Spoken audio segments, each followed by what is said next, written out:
Comcast. You see, this is why handwriting has all but vanished. What does this even say? Flunford? Swinfard? Come on, man. Hugh Bonneville? That name is so British that it can't be real. Like they may as well have cast Winston Von English Dick, or Walter E. Pennywhisker, or Sir Ian McKellen. The back of this seat seems to read Loner, and that's simply not nice. Title still stubbornly refuses to be Downton Abbey. We will now follow this royal letter being delivered to the Crawleys for a full 3 minutes. Little known fact, when they voted for the best example of something mind-numbingly boring, watching paint dry barely won over watching the mail delivered. Wow, in 1927 they had sex bells you could ring to request your favorite position? How progressive! I've never tried the study before. Unless that's where you have sex while your college girlfriend continues to research sources for her human psychology final. And in that case, I'm an expert at that position. The King and Queen are coming to stay. Movie pretends England ever had a king when we all know Queen Elizabeth has been on the throne since the dawn of time itself.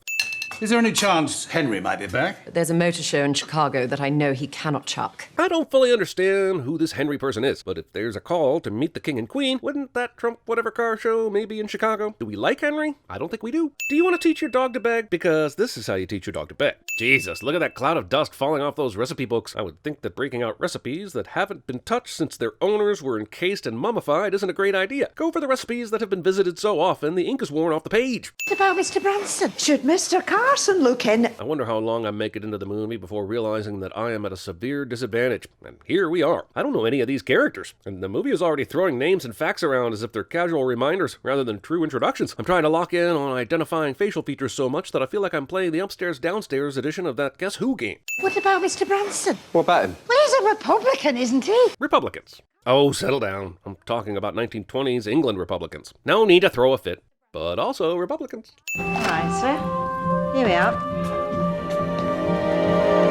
For as lost as I may be with who is who and how they're related and what they already know that I do not, I am certain that this is the bad guy. Thank you, music, for the strong arm spoon feeding. I didn't realize we would be staying at Downton Abbey. Roll credits. Maud Bagshaw is coming. Oh, my goodness.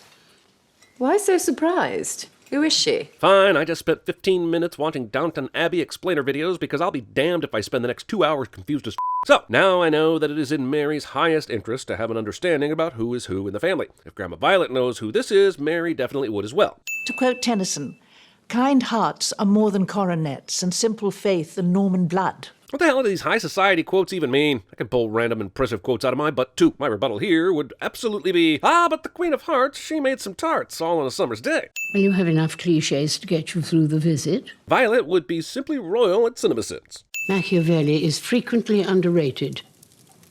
He had many qualities. So did Caligula, not all of them charming. Is that even a good comparison? I spent the last 20 minutes researching all the depravity of Caligula, and let me say that, that was a terrifying ruler whose brutal assassination was welcomed by basically everyone. Machiavelli wrote about but Caligula did it. See, I believe she means to cheat your father of his rightful inheritance. Oh, good. An inheritance plotline. Listen, the only time inheritance is exciting is when it's a motive in a murder mystery. So unless Chris Evans walks in and tells everybody in here to eat, I'm out. Sarcasm is the lowest form of wit. Well, I'm sorry. Hey! Mr. Mosley, it's very late for you to be out. There are 7 people at this table and 7 more upstairs that we just left. Me and my Downton, if we need another goddamn character to be introduced. I've met 43 people so far, and I barely know who are main characters and who are side characters. 43 people! Actually, 43 not people, which makes it even worse. Man, I haven't seen this much Abbey porn since I jerked off to Paul's naked feet on the cover of that Beatles album. Their Majesty's butler, Mr. Wilson, will be coming over from Raby Castle with a lady's maid and a valet.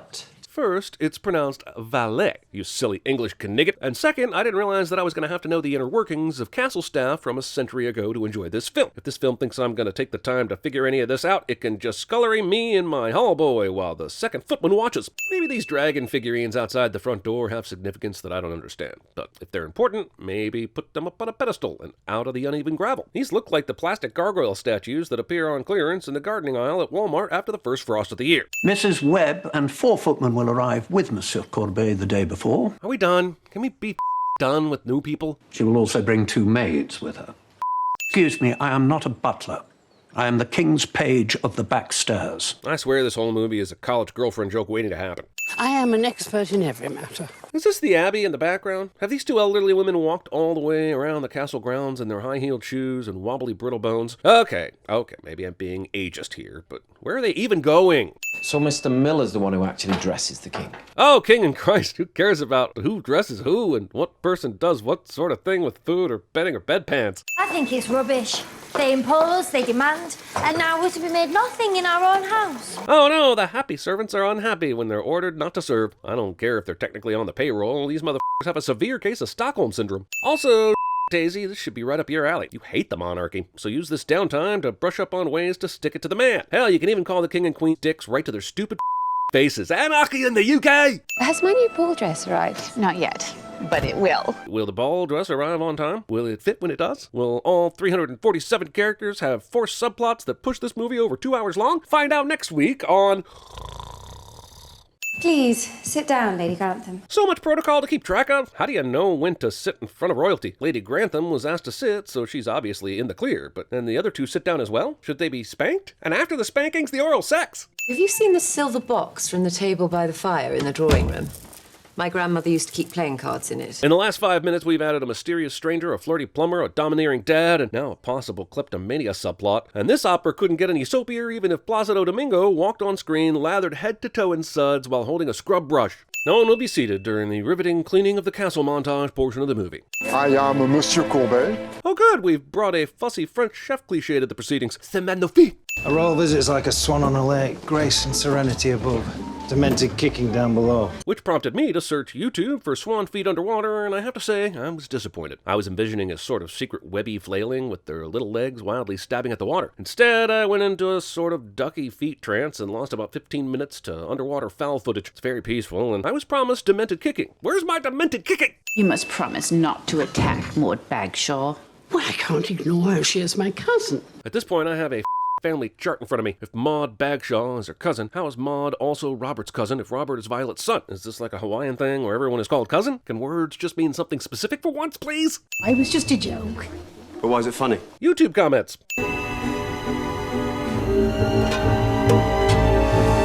For the most part, even with all the forced drama, the players in this Filmavision show act within character. But him destroying this boiler when he knows it will just bring the person he's jealous of back into the picture and have a major impact on him and his friends' ability to do their job is downright ridiculous. Mr. Carson, you better come and see this. You better come and take a look at these cliches. I'm always surprised when you praise me. I'm surprised to hear that I have. Just give these two a spin-off and be done with it. Their back and forth might actually make this raised pinky fest watchable. Well, the day has dawned, and the weather proves conclusively that God is a monarchist. Fallacy, the single cause is a fallacy. Can I help you? Someone must, sir. I may never rise again. See Alice commercials. What's your part in this circus? I'm Lady Bagshaw's maid. And I've conveniently lost my way, so you could conveniently get to know me, because this movie couldn't keep its plot machine running without giant tubs of convenience lube to help it along. Stay out of our way. You've seen their majesties, let it be enough. I understand that they really want to drive the point home that the beloved Downton staff is upset about not performing for royalty. However, at this point, after all the discussions and preparation and invasions and adjusting, are they really still shocked that they're being told to sit this one out? We cannot challenge the way a royal visit is conducted, Mrs. Patmore. Indeed. So this dim-witted plotline is over then. I'm not so sure. God damn it! The whole parade murder sequence is essentially a bargain basement bin version of the Fanucci scene in Godfather Part 2. At least some of these assholes are supposed to be protecting the king, right? But no one notices the two highly suspicious dudes that are running alongside the parade route. Where is he? This moment makes it seem like the empty chair beside the princess is for her husband, but that means there should be two empty chairs, one for him and one for Mary, who would have been planning to be on the platform with her family. We are less than halfway through this movie, and we've resolved the attempted assassination plot in somewhat dramatic fashion. So now we've got another hour to focus on such pressing matters as what dress Edith will wear, will the plumber break up the happy servant couple, and who's nicking the spoons? Was the original name of the movie Anticlimactic, Abby? Why are you even here? I didn't suspect him myself until last night. How did the police find out? This is a legitimate question that the movie never even attempts to answer, probably because it didn't have time to, with all the time it needed to spend on the ins and outs of boiler repair. As hard as we saw it raining last night, shouldn't these horses be kicking up a lot of mud? Movie has time for this. Any of this. All that this is. That's where I came in. He'd heard my sympathies lay with Ireland and the Republic. You remember E from Entourage? This dude is seriously the E of Downton Abbey, and E sucked. Lady Bagshaw and I followed the story. We were so sad when she died. How long ago was it? Expositing events from a TV show to give context to the movie, even when there's no chance someone who hasn't seen the TV show will be able to follow the movie anyway. We are going to clear the way, so you cook and serve dinner for the King and Queen at Downton Abbey. I'm wondering if there's ever been a movie with lower stakes, like even Paddington 2 had higher associated risks than this. I'll see to the footman.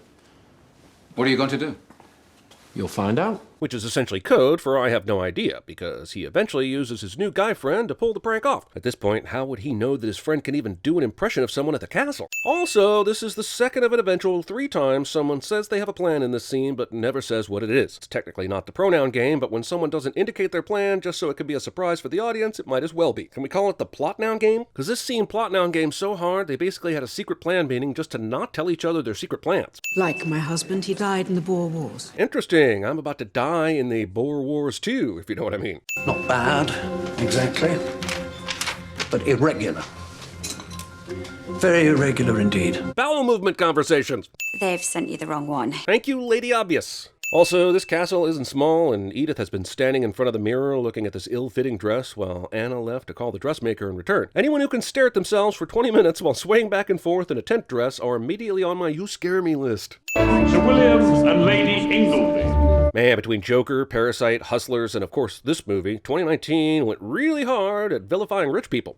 Chris Webster, by the way. And I am done making room in my brain for new people. F off, Chris Webster. Go call a timeout you don't have or something. I just cannot understand where Mr. Wilson has got to. And I cannot understand how Mr. Carson's reaction to Mr. Wilson's absence isn't a strong word with his staff asking what they've done to him, considering he knows they are up to something. Honestly, the movie trying to justify stodgy Carson allowing something like this to be done on his watch might be the most ridiculous part of this entire ruse. He was just praising Lady Bagshaw's maid. How did she contrive to make your acquaintance? She didn't contrive anything. True, the script did that for her. The dramatic connections in this movie are the most contrived contrivances to ever have contrived. Mosley, Her Majesty is speaking to you.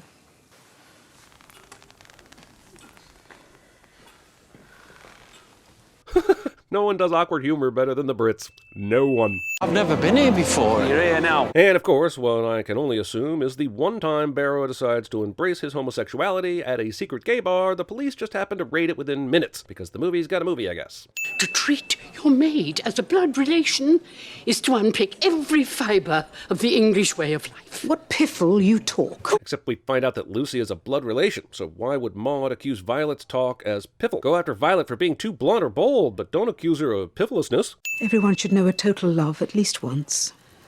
Jack was mine. And mine is skipping sentimental crap like this every chance I get. Royal skip! I want everything to stop being such a struggle. Holy shit, this rich-ass white lady talking about the struggle to her bed servant is peak first world problems. This is like minus 50th world problems. You're making a centre for the people who work here. For this village. For the county. So you think we should battle on? Mary is questioning what it means to fight on with fewer resources for the sake of an older way, and she should be speaking to someone outside the organization for a valid perspective, not the staff who depend on her for survival. Let's hear it for the King and Queen. King and Queen. Whoa, whoa, whoa there, Andy. You're totally breaking Cheers code. Take a sip of the wine to honor the cheers, and then you can get on with your drama. Setting down the glass and walking away is like flipping off the good vibes, or breaking a chain letter, or downvoting a snoot boop on Imager. Monstrous! Preposterous! Piffle, I say! Don't you see what it means? We're alike, you and I. Full of passion for what matters. Which is what exactly? Jealousy? Letting emotion control you in a way that risks your job and security? In a way that possibly hurts others? Love isn't bull. But movies and TV making it seem like it's admirable to do reckless things because of love is the bullest of the that ever did. Also, scenes like this are basically the writers putting servicing the fans over character consistency. Instead of being concerned about authentic character actions, they're concerned about what moment would erect the most fan castles and dampen the most moats. Those are the things you wanted. Why do you do it, Miss Lawton? Better question, why aren't you opening the box and checking the contents to be sure the items Miss Lawton stole are actually inside? Why didn't any of you look for me? I thought I'd seen you go out, Mr. Wilson. I'm afraid I was mistaken. Just as you were mistaken in not waking Monsieur Courbet. We thought he'd gone out and all. No one would buy any of this, ever. The only thing more ridiculous than this plan succeeding is that they wouldn't have eventually been caught in discipline. Made rather a fool of myself last night. You could never be a fool to me. Do you mean that, really?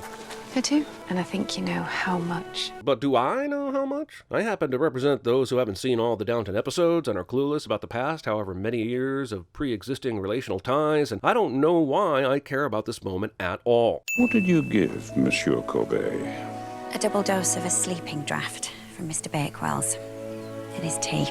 So you drugged him then? Just want to be clear on the type of scum and villainy they hire over there at the Grantham Hive. Are you very shocked by it all?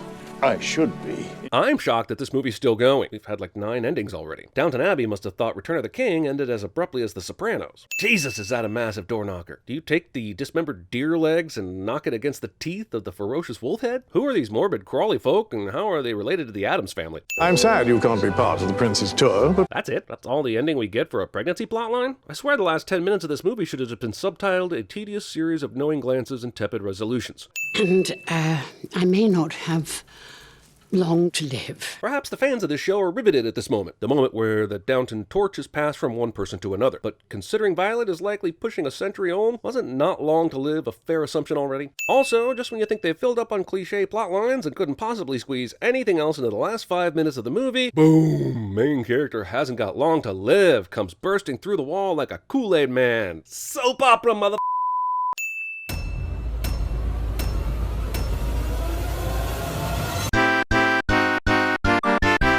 She's got huge tracts of land.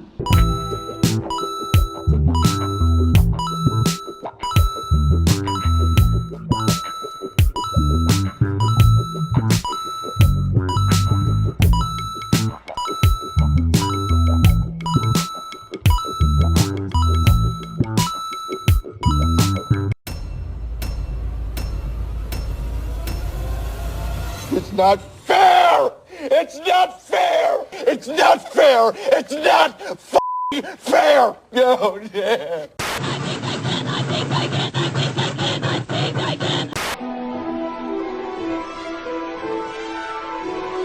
It's a guest, it's a guest. Sakes alive and I'll be blessed. Wine's been poured and thank the Lord. Maud Bagshaw is coming to Downton. What is Baggins, precious? I want the egg yolks now, I want the olive oil now, and I want the vanilla pod now. I love a parade. A gun? In here?